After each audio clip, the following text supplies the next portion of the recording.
जी नमस्कार साथियों, मैं विनोद और आप देख रहे हैं देयर स्टडी पॉइंट। फ्रेंड्स, आज की वीडियो में अपन डिस्कस करने वाले हैं बिजनेस कम्युनिकेशन स्किल जो आपने पेपर ले रखा है, व्यवसायिक संचार कौशल जिसे हिंदी में बोलते हैं। यदि आपने ये पेपर ले रखा है तो आज की वीडियो आपके लिए इंपॉर्टेंट होने वाली है।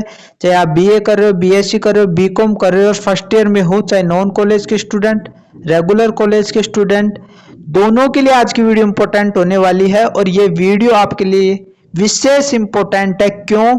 क्योंकि न तो इसका मटेरियल कहीं पर मिलता है, सीरीज मिलती है, उसमें शॉर्ट में क्वेश्चन दे रखे होते हैं और वो आपको समझ में भी नहीं आते हैं। मैंने बढ़िया तरीके से आपके लिए ये नोट्स तैयार किए हैं। हर चैप्टर को मैंने बढ़िया तरीके से इसमें नोट्स बनाकर रखे हैं। सबसे पहले मैं थोड़ा पैटर्न समझा देता हूं इसका। नॉन कॉलेज के स्टूडेंटों का 50 अंकों का पेपर रहने वाला है ये, और सारे के सारे क्वेश्चन ऑब्जेक्टिव क्वेश्चन आने वाले हैं। इसमें आपको पास मार्किंग 20 अंक लाने हैं। यदि इसमें पास होना है तो आपको 20 अंक चाहिए। और आप इसको इजी में मत लेना, क्योंकि पिछली बार काफी सारे स्टूडेंट इसमें बैक रहे थे। 20 अंक लाने भी बहुत मुश्किल हो गए थे, उनके पढ़ने का तरीका सही नहीं था, इसलिए ऐसा हो पाया। रेगुलर कॉलेज के स्टूडेंटों का 40 अंकों का आपका मेन पेपर आएगा और ये ऑब्जेक्टिव टाइप के क्वेश्चन होंगे और इनको पास होने के लिए 16 अंक चाहिए होते हैं।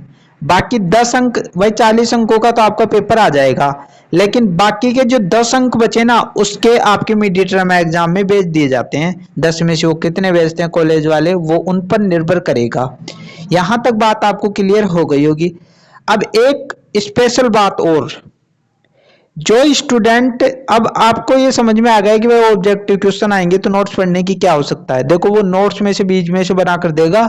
और कोई यूट्यूबर यदि आपको ऑब्जेक्टिव क्वेश्चन दे रहा है तो फिर आप एक प्रकार से गलत कर रहे हो, क्योंकि ऑब्जेक्टिव क्वेश्चन है ना जो बीच में से बनाकर देता है और सेम की सेम वो चीजें आने वाली नहीं है। तो आपको डिटेल से ही इन सारी चीजों को पढ़ना पड़ेगा। आगे बढ़ते हैं। ये आपका सिलेबस है पूरा का पूरा, यानी 4 यूनिटों में बटा हुआ है पूरा का पूरा सिलेबस। तो इसमें है ना, जो पहली जो यूनिट रहने वाली है, उस पहली यूनिट को अपन पढ़ने वाले हैं। इस यूनिट के जितने भी टॉपिक हैं वो सारे के सारे मैंने नोट्स बनाकर बढ़िया तरीके से मैंने तैयार कर रखे हैं। तो यहाँ पर पहली यूनिट जो रहने वाली है, introduction to the essential of business communication. इसमें बहुत सारे टॉपिक हैं। आगे बढ़ते हैं। इसकी हिंदी में मैंने ट्रांसलेट कर ली है। व्यवसायिक संचार कौशल। यहां पर व्यवसायिक संचार के आवश्यक तत्वों का परिचय दीजिए। अब ये जो इस यूनिट की प्रमुख एक प्रकार से आप टॉपिक मान सकते हो, और इसमें ये अर्थ, प्रक्रिया और कार्य, यानी व्यवसायिक जो संचार होता है क्या है, इस पर बात करेंगे, डिटेल से बात करेंगे।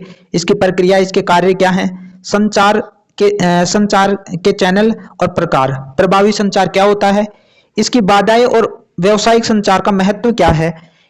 यदि कॉन्सेप्ट क्लियर नहीं होगा तो आप है ना जो इसमें बैक रह जाओगे, क्योंकि सारी की सारी चीजें आपकी समझने लायक है, सारी की सारी चीजें। और यदि आप रट्टा मारते हो तो फिर नहीं हो पाएगा वहां पर। और रट्टा मारने की जो सिचुएशन है ना, कंडीशन, वो नहीं आएगी, क्योंकि मैंने इतना अच्छी तरीके से इसको तैयार किया है कि आपको सारी की सारी चीजें समझ में आएंगी। तो अभी हमने देखा कि ये आपकी फर्स्ट यूनिट है, व्यवसायिक संचार के आवश्यक तत्वों का परिचय। अब इसके अंदर है ना, जो पहला जो टॉपिक है, व्यवसायिक संचार का अर्थ, यानी फर्स्ट यूनिट का फर्स्ट टॉपिक है ये। व्यवसायिक संचार का अर्थ क्या होता है। व्यवसायिक जो शब्द है ना, इसमें एक शब्द निकल रहा होगा व्यवसाय। व्यवसाय का मतलब इंग्लिश में आप देखो तो बिजनेस, यानी ये पूरी की पूरी बुक है ना जो आपको बिजनेस के बारे में बता रही है। बिजनेस के क्षेत्र में मान लीजिए आपने एक फैक्ट्री खड़ी की, वो फैक्ट्री किसी की भी हो सकती है। मान लीजिए आप बिस्कुट की फैक्ट्री आपने खड़ी की पैसे लगाकर, आप उसके है ना जो मेन फाउंडर हो, और आपने बहुत सारे वहां पर जितने भी काम करने वाले हैं, वही कंपनी में काम करने वाले तो होंगे ना, सबका अलग अलग काम है। अब आप उनसे बात करोगे, आप अपने विचार रखोगे, वो जो वो कर्मचारी हैं जो भी काम कर रहे हैं, वो आपके पास में विचार रखेंगे। मान लीजिए आपने बोला कि भाई इतनी इतनी तारीख तक इतना माल बन जाना चाहिए। आपने ये जो बोला ना विचार कि भाई इतना इतना माल है, नहीं इतने इतने टाइम बन जाना चाहिए, ये क्या है, आपके विचार है। जो वहां पर काम करे वहां तक पहुंचा दिया आपने। श्रमिकों ने बोला, जो भी काम करने वाले उन्होंने बोला कि हाँ सर इतने टाइम में मिल जाएगा, हाँ सर इतने टाइम में मिल जाएगा, ये क्या है, एक विचार है। ये उस फाउंडर तक पहुंचा। तो आपके बीच में जो बातचीत हुई ना, ये क्या है? ये संचार है, संचार। अभी किसी भी क्षेत्र में होता है, यहाँ व्यवसायिक क्षेत्र में हुआ है, इसलिए इसको व्यवसायिक संचार कह दिया गया है। मान लीजिए एक उदाहरण से और समझाता हूं मैं आपको, फिर ये पूरा का पूरा पैराग्राफ सारा का सारा ऐसे कैसे समझ में आ जाएगा। मैं पृष्ठभूमि तैयार कर रहा हूं आपके लिए। मान लीजिए आप घर पर हो, मम्मी ने पूछा आपकी कितनी रोटी खाओगे, तो आपने बोला कि मैं तो 2 रोटी खा लूंगा। आपकी मम्मी ने बोला आपको कि कितनी रोटी खाओगे? 2 रोटी। ये 2 रोटी किसके विचार है? ये वाक्य जो बोला आपकी मम्मी के विचार है। आप तक पहुंचे, आपने बोला कि मैं तो 1 ही रोटी खाऊंगा, ठीक है। आपने अपनी मम्मी के पास में विचार पहुंचाया, तो विचारों का आदान प्रदान 2 लोगों के बीच में हुआ, तो ये क्या है? ये संचार है। अब ये घरेलू क्षेत्र में हो रहा है, और अब मैंने फैक्ट्री का जो उदाहरण लिया वो बिजनेस क्षेत्र में हो रहा था, इसलिए उसे व्यवसायिक संचार कहते थे। तो ये संचार जो होता है वो किसी भी क्षेत्र में हो सकता है। जैसे आप पढ़ने जाते हो, कोचिंगों में जाते हो, जो टीचर है ना पढ़ा रहा है, और आप मान लीजिए उसका उत्तर दे रहे हो, तो ये भी संचार है। मान लीजिए मैं पढ़ा रहा हूँ, आप तक जो भी चीजें पहुंचा रहा हूँ, और आप मेरे को कमेंट में लिखोगे कि सर बहुत अच्छी वीडियो है, और या कुछ गलती है इसमें, तो वो लिखोगे। तो मैंने बोला, आपने लिखा, तो ये भी संचार है। तो संचार कई प्रकार के होते हैं, लेकिन ये बिजनेस क्षेत्र की बात हो रही है, ठीक है। यहां पर आगे बढ़ते हैं। अब सब कुछ इजी होने वाला है, बस आप तो ये ध्यान में रखना कि विचारों का आदान प्रदान ही संचार है, फिर आपका काम बन जाएगा। व्यवसायिक संचार का अर्थ है सूचना, विचारों, संदेशों और तथ्यों का आदान प्रदान, जो किसी भी व्यवसाय या संगठन के उद्देश्यों को पूरा करने के लिए किया जाता है। सीधी सी बात है कि बिजनेस के क्षेत्र में आपके जो विचार हैं, फाउंडर है ना, मैंने अभी बताया था ना, यानी विचारों का आदान प्रदान बिजनेस क्षेत्र में जब होता है तो उसको व्यवसायिक संचार बोलते हैं। यहां तक बात आपको क्लियर हो गई होगी। यह संचार संगठन क्या होता है? कोई भी समूह होता है, जैसे कोई फैक्ट्री है, तो उसमें जो लोग काम कर रहे हैं, फाउंडर, वो सारे के सारे मिलकर एक संगठन ही तो हुआ ना, संगठन की तरह कार्य कर रहे हैं, तो संगठन भी आप बोल सकते हो उसको। संगठन के भीतर और बाहरी धारकों के बीच हो सकता है, ये किसी के भी बीच हो सकता है, ठीक है। फैक्ट्री के अंदर जो काम कर रहे हैं लोग, वहां पर भी हो सकता है लोगों के बीच में, या फिर बाहर से कोई भी एक बिजनेसमैन दूसरे बिजनेसमैन को माल पहुंचा रहा है, तो उनके बीच में भी हो सकता है। जैसे यहां पर उदाहरण दे रखा है, ग्राहक। मान लीजिए आपकी फैक्ट्री थी बिस्कुट की, और आपके भी तो कोई ग्राहक होंगे ना, आप माल तैयार कर रहे हो, तो आपके माल को कोई खरीद रहा है, तभी तो आपकी फैक्ट्री चल रही है ना। मान लीजिए मैं आपके पास में बहुत सारी बिस्कुट मंगवाई, तो मैं आपका ग्राहक हो गया, तो मेरे से आप बात नहीं करोगे क्या? मेरे से बातचीत कर रहे हो, आपने बोला कि भाई इतना माल पहुंचाना है, मैंने बोला मैं पहुंचा दूंगा, तो ये क्या है? संचार है। ग्राहक के साथ हुआ, आपूर्तिकर्ता के साथ। आपूर्तिकर्ता कौन है? आप हो। मेरे साथ में आपकी बातचीत हुई, तो वो निवेशक यानी जो इन्वेस्टमेंट करता है ना, उसके बीच में। तो वही बात है, बिल्कुल बड़े तरीके से आपको समझ में आ गया होगा। यदि चैनल पर नए हो तो चैनल को सब्सक्राइब करो। क्यों? क्योंकि मैंने बड़े तरीके से आपको कंटेंट उपलब्ध कराया है, इसलिए आपको करना चाहिए। ये आपका नैतिक कर्तव्य है, ठीक है। अपने दोस्तों में शेयर कर सकते हो, ताकि मैं ज्यादा से ज्यादा वीडियो बनाऊं। यदि आप नहीं शेयर करोगे, ये वीडियो नहीं चला, तो फिर मैं नहीं बनाऊंगा। व्यावसायिक संचार की प्रक्रिया एवं कार्य, प्रोसेस एंड फंक्शंस, यानी व्यावसायिक संचार समझ ले, इसकी प्रक्रिया क्या होती है, इसके स्टेप क्या होते हैं, क्योंकि कोई भी काम होता है ना, उसके स्टेप होते हैं। इसका कार्य क्या है, इसकी इंपोर्टेंसी क्या है। संचार प्रक्रिया निम्नलिखित चरणों और तत्वों पर आधारित होती है, यानी स्टेप पर आधारित होती है। अब ये क्या माजरा है? अब आप ये सोच रहे हो कि तो बहुत बड़ा माजरा है, क्या लिख दिया, समझ में नहीं आ रहा। ये 8 स्टेप हैं। अब ये जो 8 स्टेप है ना, बिल्कुल ईजी है। मैं एक कहानी सुनाऊंगा, और उस कहानी में सारा का सारा आपको क्लियर हो जाएगा। जल्दी से कहानी सुना देता हूं, आपके जैसी कहानी मैं सुनाऊंगा। यहां पर है ना, जो मान लीजिए कोई लड़का है और उसकी सगाई हो गई, ठीक है। सगाई होने के बाद में आपको पता है कि बात बहुत ज्यादा होती है आपको पता है। मान लीजिए सर्दी का टाइम अब चल रहा है, और आप है ना जो बिस्तर के अंदर है ना जो सो रहे हो, यानी लेटे हो अभी, और आपका मन हुआ। ये 8 स्टेपों में मैं जहां रुकूंगा ना, ये कहानी है ना 8 स्टेपों में खत्म होगी, और ये पूरा 8 स्टेप आपको समझ में आ जाएगा। ध्यान से सुनना होगा आपको। आपके माइंड में है ना सोते ही विचार आया कि यार आज तो बात नहीं की, धर्मपत्नी से बात नहीं की, ठीक है। विचार आया आपके माइंड में, एक स्टेप ये हो गया। अभी इतना ही समझो।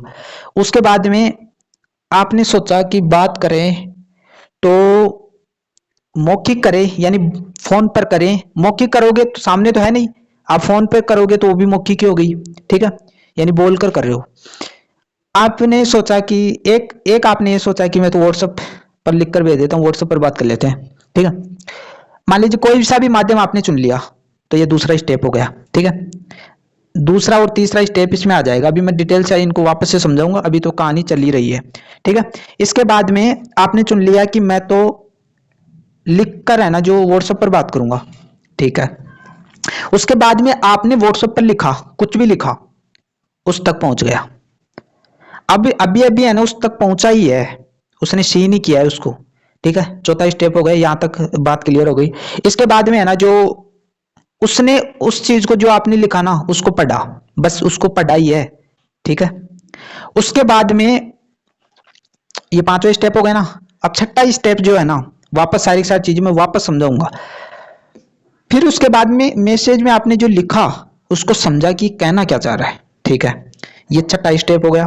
और सातवां स्टेप, उसने जब देखा समझा, उसके बाद में उसने फीडबैक दिया, जो भी आपने लिखा था उसका रिप्लाई दे दिया, ठीक है। यदि मान लीजिए उदास था, कोई घटना हो गई उसके बारे में बता रहा है और उसने उसके लिए फीडबैक दे दिया। उसके बाद में अचानक से है ना जो मम्मी आ गई मम्मी आने के बाद में पूरे दिन फोन पर लगी रहती है, ये है, ठीक है। 8 स्टेप हो गई। अब आप शुरू में तो ऐसा लग रहा होगा कि ये क्या बकवास कर रहा है, क्या बकवास कर रहा है, कुछ समझ में ही नहीं आ रहा। अब आएगा समझ में, ठीक है। ये आप हो और लास्ट में है ना जो आपकी जो अर्धांगिनी बनेगी ना वो यहाँ पर बैठी है, कहीं पर भी बैठी है, बात चल रही है। उसके बाद में आपके माइंड में विचार आया कि आज बात करनी चाहिए, ठीक है। विचार आ गया। पहला स्टेप क्या होता है, विचार। उसके बाद में ये दोनों के दोनों स्टेप एक साथ समझा देता हूं, ठीक है। आपने सोचा कि अपन है ना जो किससे कैसे बात करें, फोन पर बात करें या फिर लिखकर बात करें। तो दूसरा जो स्टेप है ना वो संदेश कोडिंग होगा, ठीक है। संदेश कोडिंग आप ध्यान में रखना। तीसरा जो स्टेप रहने वाला है वो आपने जब सोचा कि मुझे है ना जो लिखकर है ना जो बात करनी चाहिए व्हाट्सएप पर, तो ये आपने माध्यम चुन लिया, चयन कर लिया माध्यम का कि मैं तो व्हाट्सएप पर लिखकर बात करूंगा, ठीक है। इसके बाद में आपने यहां पर है ना जो माध्यम के द्वारा जो भी लिखा था आपने वो उस तक पहुंच गया, और ये चौथा स्टेप हो गया, यानी संदेश का प्रेषण, संदेश प्राप्तकर्ता तक पहुंचा, यानी उस तक पहुंच गया, ठीक है। जो भी आपने भेजा वो पहुंच गया। पांचवा स्टेप आपके सामने दिख रहा है, संदेश प्राप्ति।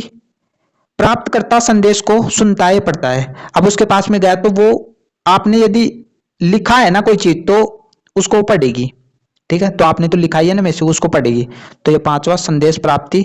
और छठा आपके सामने दिख रहा है यहां पर संदेश डिकोडिंग, प्राप्तकर्ता संदेश को समझने की कोशिश करना। अब वो उसने जब उसको पढ़ा तो उसने उस चीजों को समझा कि इसके भाव क्या है, क्या बोलना चाह रहा है। और इसके बाद में सातवां स्टेप आता है प्रतिक्रिया, फीडबैक, ठीक है। प्राप्तकर्ता प्रेषक को संदेश पर अपनी प्रतिक्रिया देती है। तो उसने फीडबैक दिया कि यानी कोई भी आपने जो बोला उसका उत्तर उसने दे दिया। उसके बाद में जब उसकी मम्मी आ गई वहां पर कि पूरे दिन बात करती रहती है और घर का काम भी कर लिया कर, और विघ्न यानी नॉइस आ गई। यानी जब संचार होता है तो कुछ न कुछ नॉइस आ जाती है।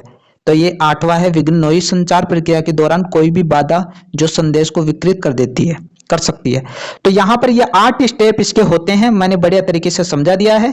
यही चीज आप बिजनेस के क्षेत्र में लगाओगे तो वहां पर भी ये सारी चीजें रहने वाली है, ठीक है।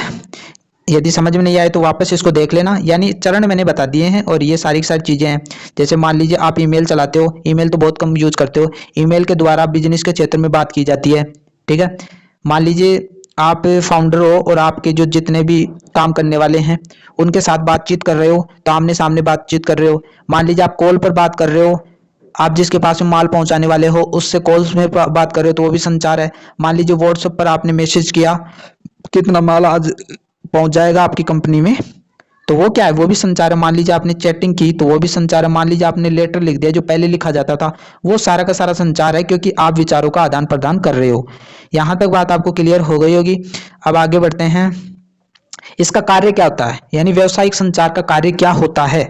पहला आपके सामने दिख रहा है सूचना का आदान प्रदान। भाई संचार कौशल में अभी अभी हमने देखा कि विचारों का आदान प्रदान होता है कर्मचारियों, ग्राहकों और धारकों को संगठन से संबंधित जानकारी देना। यानी व्यवसायिक क्षेत्र में आप फाउंडर हो और आपके जितने भी कर्मचारी काम कर रहे हैं, जितने भी आपके ग्राहक हैं, उन सबके जब तक संचार नहीं होगा तब तक आप बातचीत कर ही नहीं पाओगे, आप अपनी बात पहुंचा ही नहीं पाओगे। संचार नहीं होगा तो फिर कैसे पहुंचा पाओगे? तो संचार विचारों का आदान प्रदान, सूचनाओं का आदान प्रदान करने के लिए आवश्यक है। दूसरा इसका काम है निर्णय लेना। प्रभावी संचार के माध्यम से बेहतर निर्णय लेना, जैसे प्रोजेक्ट मीटिंग में विचार विमर्श करना। इसमें यह है कि मान लीजिए आपका संचार ही नहीं होगा तो सामने वाला निर्णय कैसे ले पाएगा? फाउंडर, मान लीजिए फाउंडर, आप अपने जो श्रमिक हैं उनसे आप उनको है ना जो काम बता दिया कि इतना इतना काम कर लो, और उन्होंने समय पर निर्णय ले लिया कि हाँ जल्दी से काम करना है, ये खत्म करना है आज। यदि संचार नहीं होता तो जल्दी से निर्णय भी नहीं ले पाते। मान लीजिए प्रोजेक्ट मीटिंग के द्वारा आप विचार विमर्श कर रहे हो, इसके बाद में समन्वय स्थापित करना, कोऑर्डिनेशन स्थापित करना। संचार विभिन्न विभागों या टीमों के बीच में समन्वय बनाए रखता है। मान लीजिए ये नहीं होता तो कोई किस रास्ते भागता, कोई किस रास्ते भागता, ठीक है। मान लीजिए कोई सरकारी जैसे गवर्नमेंट होती है, उसके बहुत सारे विभाग होते हैं, वो विभाग एक प्रकार से व्यवस्थित तरीके से काम कैसे करते हैं? इस संचार के कारण ही करते हैं। यदि मान लीजिए जिंदगी में संचार होता ही नहीं तो काम ही सही तरीके से नहीं हो पाता। इसके बाद में देखो समस्या का समाधान भी संचार से हो जाता है। मुद्दों और विवादों को हल करने के लिए संवाद का उपयोग, ग्राहक शिकायतों का निवारण। यहाँ पर मान लीजिए कोई आपकी फैक्ट्री में कोई समस्या हो गई और ये जो ग्राहक है ना वो माल मंगवाने से मना कर दिया कि हम आपका माल नहीं लेंगे, तो आप उनसे फोन पर बात करके उनसे बात कर सकते हो या मौखिक रूप से सामने बात कर सकते हो कि क्या गलती हो गई हमारे से। अब आप उनसे बात ही नहीं करते तो फिर वो चले जाते, आपसे माल ही नहीं मंगवाएंगे। तो संचार के माध्यम से आप समस्याओं का निदान भी कर सकते हो, समस्याओं को सुलझा भी सकते हो। संचार नहीं होगा तो फिर नहीं कर पाओगे। प्रेरणा देना, संचार कर्मचारियों को प्रेरित करता है और उनका मनोबल बढ़ाता है। अब आपके सामने है ना जो जैसे फाउंडर द्वारा टीम के सामने भाषण देना। अब आपने सारे श्रमिकों को सामने खड़ा कर लिया और आप उनको काफी सारी अच्छी बातें बता रहे हो, मोटिवेट कर रहे हो कि आप को इतना पैसा दिया जाएगा, आपकी सैलरी बढ़ा दी जाएगी यदि आप अच्छे तरीके से काम करोगे। तो वो मनोबल बढ़ा रहा है, वो संचार के माध्यम से तो बढ़ा रहा है, विचारों के माध्यम से तो बढ़ा रहा है। तो प्रेरणा देना भी इसका एक महत्वपूर्ण कार्य हो सकता है। यहाँ पर आपको देखोगे संबंध निर्माण, ग्राहकों, साझेदारों और अन्य हितधारकों के साथ सकारात्मक संबंध बनाना। अब ये संचार जो एक प्रकार संबंध भी तो बना रहा है ना। आप अपनी वाइफ से बात कर रहे हो मान लीजिए, तो संबंध गहरे होते जा रहे हैं ना, धीरे धीरे गहरे होते जाएंगे। भाई सगाई हुई है उस टाइम तो संबंध थोड़े बहुत ऐसे ही होते हैं। उसके बाद में आपने मान लीजिए आपकी 1 साल 1.5 साल सगाई रही और धीरे धीरे जो जितना बात करोगे आपके संबंध बढ़ते जाएंगे। किसके कारण हुआ? संचार के माध्यम से हुआ। यदि आप बात ही नहीं करते, बिल्कुल ही नहीं करते, तो आप उसको जानते ही नहीं। यानी जान पहचान इतनी घनिष्ठ नहीं होती। आजकल लव वगैरह भी आप करते होंगे, यदि करते हो तो ठीक है, नहीं करते हो तो और भी उत्तम है, अति सुंदर है। करते हो तो ठीक है, नहीं करते हो तो और भी सुंदर है। अब मान लीजिए ऐसा लव में आपने देखा होगा कितना घनिष्ठ संबंध बन जाता है कि उसको छोड़ने का मन ही नहीं करता है। क्यों नहीं करता है? क्योंकि संचार के माध्यम से इतना सुदृढ़ रिश्ता बन जाता है वो इस संचार के माध्यम से ही। आप मान लीजिए फैक्ट्री में फाउंडर थे और आपने कर्मचारियों को इतनी अच्छी तरीके से बात की कि वो आपकी कंपनी को छोड़ना ही नहीं चाह रहे, प्यार से बात की, तो वो भी संचार का परिणाम है। अब आगे बढ़ते हैं। संचार के चैनल और प्रकार। संचार चैनल एक प्रकार से बोल सकते हो, इसके प्रकार क्या क्या हो सकते हैं? संचार के चैनल ये वे माध्यम हैं जिनके द्वारा संदेश भेजे और प्राप्त किए जाते हैं। देखो यहाँ पर संदेश आप भेज भी सकते हो और प्राप्त भी कर सकते हो, ठीक है। ऐसा वहां पर हमने देखा भी था कि आप बात कर रहे थे उस टाइम, तो आपने संदेश भेजा, सामने वाला रिप्लाई दिया, उसके बाद में उसने भेजा, आपने प्राप्त किया। तो ऐसी चीजें चलती रहती हैं दो लोगों के बीच में। यहां पर आपके सामने दिख रहा है मौखिक संचार, वर्बल कम्युनिकेशन। मौखिक का मतलब बोलकर, आमने सामने बातचीत। जैसे मान लीजिए आप और आपका दोस्त है ना, सामने खड़े होकर बात कर रहे हो, बोलकर, मैसेज उसे नहीं कर रहे हो, लिखकर नहीं कर रहे हो, बोलकर बात कर रहे हो। तो आमने सामने जो बात कर रहे हो वो क्या है? मौखिक संचार है। जैसे फोन पर कॉल कर रहे हो, वीडियो कॉलिंग कर रहे हो, तो उसमें भी तो आप बोलकर, चेहरा दिख रहा है, आप बोल रहे हो, तो वो भी मौखिक संचार है। मान लीजिए आप अपनी फैक्ट्री में है ना, जो अपने जो श्रमिक है उनसे बात कर रहे हो तो वो भी मौखिक संचार है, आमने सामने। इसके बाद में आप लिखित संचार, रिटन कम्युनिकेशन, ईमेल पर आप लिख रहे हो, जैसे पत्र और नोट्स। पहले पत्र लिखा जाता था, दूर दूर से पत्र आते थे, तो पत्रों का वो जमाना गया, लेकिन उसमें भी तो लिखना पड़ रहा है ना। तो ऐसे भाव जो लिखकर आप भेज रहे हो, जैसे मैसेजिंग ऐप जिसमें आप देखते हो, व्हाट्सएप एक इस प्रकार का ऐप मान सकते हो। इसके बाद में गैर मौखिक संचार, नॉन वर्बल कम्युनिकेशन, शारीरिक भाषा, बॉडी लैंग्वेज। अब आप कभी कभी बहुत सारी वीडियो देखते हो जिसमें हाथों से चीजों को समझा रहा है, बोलते भी जा रहे हैं, हाथों से समझाते जा रहे हैं, तो वो क्या है? हाथों से समझाना क्या है? वो सारी चीजें हाथों से समझा दी उसने। तो बॉडी लैंग्वेज, उसमें न तो बोल रहा न लिख रहा, वो क्या है? गैर मौखिक संचार है। उसमें न तो वो बोल रहा है, बस वो हाथों से समझा रहा है। चित्र या प्रतीक, आपने मान लीजिए इमोजी जो आप व्हाट्सएप पर देखते हो ना, इमोजी क्या है? एक प्रकार से चित्र या प्रतीक है, तो ये गैर मौखिक हो गया। मान लीजिए इशारे और चेहरे के भाव, आप इशारे करते हो ना, बहुत सारे इशारे करते हो, जैसे आप किसी को सामने से बुला रहे हो तो हाथ को ऐसे नहीं करते, आजा आजा, ऐसे नहीं करते। अपने दोस्तों को, जैसे लड़के अपने दोस्तों को बुलाते हैं तो ऐसे इशारे करते, बोलते भी नहीं है, हाथों से इशारे करके ही समझा दिया। तो ये सारे क्या है? न तो लिखित संचार है, न तो लिखित संचार है, न मौखिक संचार है। ये सारे क्या है? ये सारे गैर मौखिक संचार है। यहां तक बात आपको क्लियर हो गई होगी, आशा करता हूं। वीडियो लंबा जा रहा है लेकिन ये इंपॉर्टेंट है, सारी चीजें। यहाँ पर देख रहे हो, फोन पर बात कर रहे हैं, ईमेल के माध्यम से कर दिया, फोन पर बात कर रही है इससे, और यहाँ पर आपके सामने दिख रहा है, ऐसे फोन पर भी बात कर सकते हो, ऐसे भी कर सकते हो, कैसे भी कर सकते हो। यहाँ पर आपके सामने दिख रहा है, ये इस पर है ना, जो मैसेज लिखकर किसी के पास में भेज रही है। ये देखो प्रेम प्रसंग, यहाँ पर देखो लव वाइट है। मान ली लव वाइट आपने मैसेज में भेज दिया, तो वो क्या है? वो गैर मौखिक संचार है। यहाँ पर फोन पर बात कर रही है तो मौखिक संचार हो गए। ये लिखकर भेज रही है, यहाँ पर देखो इसके माध्यम से पत्र भेज रही मान लीजिए, तो ये कौन सा संचार है? लिखित संचार है। यहाँ तक बात आपको क्लियर हो गई होगी। इसके बाद में अभी क्लास खत्म नहीं हुई है, डिजिटल संचार ये और प्रकार है। डिजिटल संचार का मतलब यहाँ पर सोशल मीडिया, जिसमें फेसबुक आ गई, इंस्टाग्राम आ गया, ट्विटर आ गया।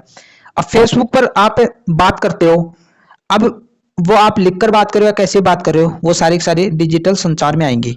ब्लॉग और वेबसाइट, उसके माध्यम से भी। वर्चुअल मीटिंग प्लेटफॉर्म, जैसे जूम आपने देखा होगा, यदि आप बिजनेस करते हो तो जूम एप्लीकेशन एक आता है, उसके माध्यम से मीटिंग लेते हैं। गूगल मीटिंग, गूगल भी एक प्रकार से ऐप की तरह ही आता है, उस पर भी आप मीटिंग ले सकते हो। तो ये सारे डिजिटल संचार हैं। व्हाट्सएप भी डिजिटल संचार है। ये प्रकार कंप्लीट हो गए। इसके बाद में वो है ना जो चैनल थे, ठीक है, ये ऊपर वाले। अब संचार के प्रकार ये है, ठीक है। संचार के प्रकार, आधिकारिक संचार, फॉर्मल कम्युनिकेशन, ये ऑफिस की जो जितनी भी मीटिंग होती है ना, वो सारी आ जाएंगे। जैसे आपके जो स्कूल है, कॉलेज है, उसमें जो मीटिंग हो रही वो इसमें आएंगी। और मान लीजिए आपने अपना ऑफिस खोला और वहां पर बात कर रहे हो, तो वो सारी है ना जो इसमें आ जाएंगी। इसके बाद में अनौपचारिक संचार, इनफॉर्मल कम्युनिकेशन। अनौपचारिक का मतलब क्या होता है कि जिसमें कोई कंडीशन नहीं हो। जैसे मान लीजिए आप और आपका दोस्त बात कर रहा है, तो उसमें कोई कंडीशन नहीं है ना, ये अनौपचारिक संचार है। जैसे दोस्तों के साथ बातचीत करना, अनौपचारिक ईमेल या मैसेज, यानी आप अपने दोस्तों से बात कर रहे हो, ऐसे ही गपशप मार रहे हो, तो ये अनौपचारिक संचार होगा। मान लीजिए आप अपनी मम्मी से बात कर रहे हो, तो अनौपचारिक संचार होगा। मान लीजिए आप अपनी पत्नी से बात कर रहे हो, ये अनौपचारिक संचार होते हैं। यहाँ पर न तो ऑफिस की बात हो रही है, न बिजनेस की बात हो रही, तो ये अनौपचारिक संचार हो जाएंगे। इसके बाद में आधुनिक संचार, मॉडर्न कम्युनिकेशन। ये क्वेश्चन किस प्रकार आएंगे? प्रकारों में क्वेश्चन पूछेगा, निम्नलिखित में से कौन सा व्यवसायिक संचार का उदाहरण नहीं है? तो वो 4 ऑप्शन तो ये प्रकार डाल देगा, एक अलग डाल देगा, फिर आप है ना जो बढ़िया तरीके से कर दोगे। इसके बाद में आधुनिक संचार में टेक्स्ट मैसेज, काफी सारे मैसेज करते हो ना। Social media update, social media पर जितनी भी अपडेट लेते हो वो क्या है? आधुनिक संचार ही है। पहले इस प्रकार का संचार नहीं होता था, आप देख लो, पहले जो होता था वो देख लो। पारंपरिक संचार, ट्रेडिशनल कम्युनिकेशन, यानी ये सोशल मीडिया जब नहीं आया था उससे पहले भी तो बातचीत होती थी ना, फोन भी नहीं आए थे उस टाइम, तो जैसे आज से 100 साल पहले तो यहाँ पर चिट्ठी लिखी जाती थी, चिट्ठिया, ठीक है। एक जो प्रेमी है वो अपनी प्रेमिका को क्या लिखता था? चिट्ठी लिखता था। जैसे बॉर्डर फिल्म में भी आपने देखा होगा, चिट्ठी आती थी, पढ़ते थे। तो ये सारे के सारे है ना क्या है, पारंपरिक संचार हैं। तार और पोस्ट कार्ड ये भी इस प्रकार के संचार हैं। यहां तक बात आपको क्लियर हो गई होगी। वीडियो थोड़ा लंबा हो रहा है लेकिन फिर भी मैं थोड़ा डटा रहूंगा। यहाँ पर प्रभावी संचार और इसकी बाधाएं। अब एक प्रभावी संचार आप किसे कहते हो जिसमें कोई दिक्कत नहीं आए? क्या है प्रभावी संचार और इसकी बाधाएं क्या है? Effective communication and it's barriers. Barriers का मतलब बाधाएं, इफेक्टिव का मतलब प्रभावी, कम्युनिकेशन का मतलब संचार। प्रभावी संचार आप किसे कहते हो? प्रभावी संचार का अर्थ है कि संदेश स्पष्ट, समझने योग्य और सही तरीके से प्राप्तकर्ता तक पहुंच, यानी पहुंचे एक प्रकार से। अब आप मान लीजिए आपने किसी के पास में मैसेज भेजा और वो स्पष्ट गया ही नहीं, आप सही तरीके से लिख ही नहीं रहे हो, समझने योग्य नहीं लिखा है आपने, सही तरीके से उसके पास में पहुंचा ही नहीं, नेट कट गया, उसके पास में पहुंचा ही। मान लीजिए आप बात कर रहे हो और बीच में नेटवर्क कट गया, अब उसके पास में है ना जो आवाज जा ही नहीं रही है, और वो सामने वाला बोलेगा यार तेरी आवाज है ना कट कट के आ रही है, मेरे को समझ में नहीं आ रहा। तो ये सारी की सारी क्या है, बाधाएं हैं। प्रभावी संचार की विशेषताएं निम्नलिखित हो सकती हैं। ठीक है, क्या क्या विशेषताएं देखते हैं। स्पष्टता, संदेश सरल और सीधे तरीके से व्यक्त होना चाहिए, घुमा फिरा के नहीं होना चाहिए। आप सामने भी बात कर रहे हो तो सीधी सीधी बात करो, ये स्पष्ट होना चाहिए। आप बात भी कर रहे हो तो स्पष्ट तरीके से सीधी बात करो। मैसेज पर भी बात कर रहे हो तो घुमा फिरा के मत बोलो, सीधी बात करो, ये आपका संचार स्पष्ट होगा। पहली प्रभाव यही रहेगा इसका। सुनने की क्षमता, अब यहां पर है ना जो दूसरे व्यक्ति को ध्यान से सुनना और प्रतिक्रिया देना। बहुत सारे लोग ऐसे होते हैं कि आप बात कर रहे हो और वो सुन ही नहीं रहा है। मान लीजिए वो आपसे बात कर रहा है, वो बोले जा रहा है, आप उसको ध्यान से नहीं सुन रहे हो। अब आप उसको ध्यान से नहीं सुन रहे हो तो आप उसका जवाब कैसे दोगे? तो कम्युनिकेशन सही नहीं होगा, संचार सही नहीं होगा। इसका मतलब यही है। तो प्रभावी संचार वही है जिसमें आप यदि बात कर रहे हो तो वो ध्यान से सुने। जैसे फैक्ट्री में आप बोल रहे हो श्रमिकों को, तो श्रमिक ध्यान से सुने। श्रमिक बोल रहे हैं तो फाउंडर है ना जो ध्यान से सुने, तभी प्रभावी संचार होगा, अन्यथा संचार बिगड़ जाएगा। यहां पर प्रतिक्रिया जो फीडबैक है, प्रतिक्रिया आवश्यक है। आप बात कर रहे हो व्हाट्सएप पर और वो व्हाट्सएप वाला है ना जो आपको प्रतिक्रिया ही नहीं दे रहा, आप मैसेज भेजे जा रहे हो, वो देखे जा रहा है, कोई प्रतिक्रिया ही नहीं दे रखा है, तो फिर वो संचार कैसा? वो संचार नहीं हो सकता। मान लीजिए आपने कोई चिट्ठी भेजी, पुराने टाइम में भेजते थे, ठीक है, और उसके पास में चिट्ठी गई, वो कई महीने हो गए चिट्ठी का जवाब ही नहीं दिया, तो वो कैसा संचार? ऐसा संचार नहीं होना चाहिए। यदि आप उससे बात कर रहे हो सामने वाले से, तो वो भी बात करना चाहिए, तभी संचार अच्छा होगा। भावनात्मक बुद्धिमत्ता, इमोशनल इंटेलिजेंस, ठीक है, भावनाओं को समझना और प्रतिबंधित करना। संचार तभी आपका अच्छा होगा जब आप है ना जो इमोशनली है ना बड़े तरीके से सामने वाले के भावों को समझो। कैसे, इसको मैं बड़े तरीके से समझाता हूं। मान लीजिए आप सैड हो और आप अपनी पत्नी से बात कर रहे हो और वो मजाक किए जा रही है, तो वो उसने आपकी भावनाओं को कहां समझा? आपने सैड इमोजी भेजा सामने वाले को और वो है ना जो उस पर हंस रही है।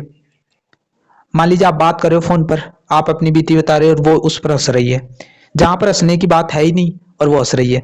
तो यहां पर है ना जो भावनाओं को सामने वाला समझना भी चाहिए। यदि आप हंसी की बात कर रहे हो और वो रो रही है सामने तो वो कैसा संचार है? वो ही संचार अच्छा होता है जो सामने वाला वो सारी चीजों को समझे। ठीक है। गैर मौखिक संकेत, शरीर की भाषा, स्वर और इशारे।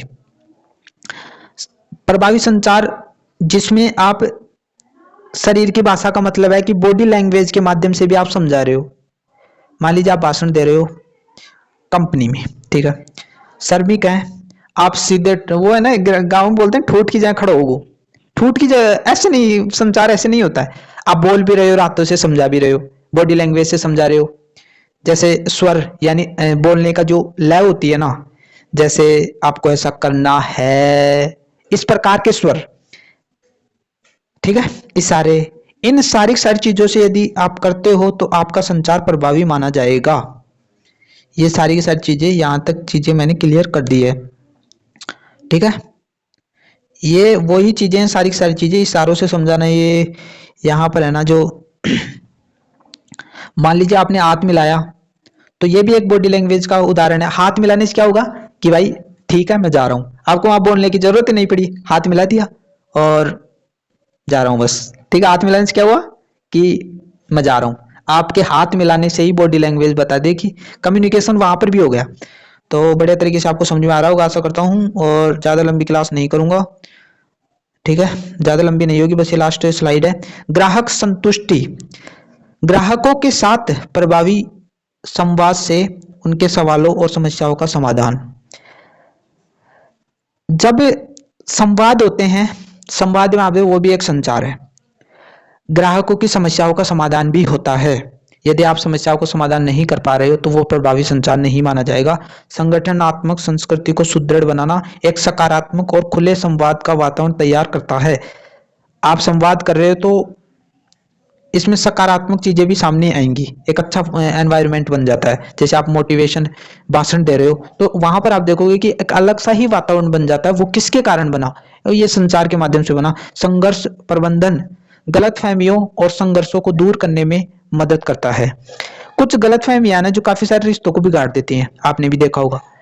अब आप मान लीजिए किसी से नाराज हो और गलतफहमी हो गई, आपकी गलती नहीं है, सामने वाले की भी गलती नहीं है, और आप उनसे बात ही नहीं कर रहे हो, तो आप संचार करोगे यानी उनसे बात करोगे तो उस गलतफहमी को या कोई संघर्ष है आपके बीच में तो उसको भी दूर किया जा सकता है। और यदि संचार नहीं होता तो फिर आप गलतफहमियों को दूर कैसे करते? नवाचार को बढ़ावा, विचारों और सुझावों को साझा करने के लिए एक मंच प्रदान करता है। जैसे मान लीजिए सोशल मीडिया है, वो नवाचार को बढ़ा रहा है। इंडिया में कहाँ कहाँ से लोग बैठे हुए हैं, मैं कहाँ से पढ़ा रहा हूँ, आप है ना जो कहाँ कहाँ राजस्थान में या फिर राजस्थान से बाहर भी काफी सारे स्टूडेंट होंगे, वो देख रहे हैं।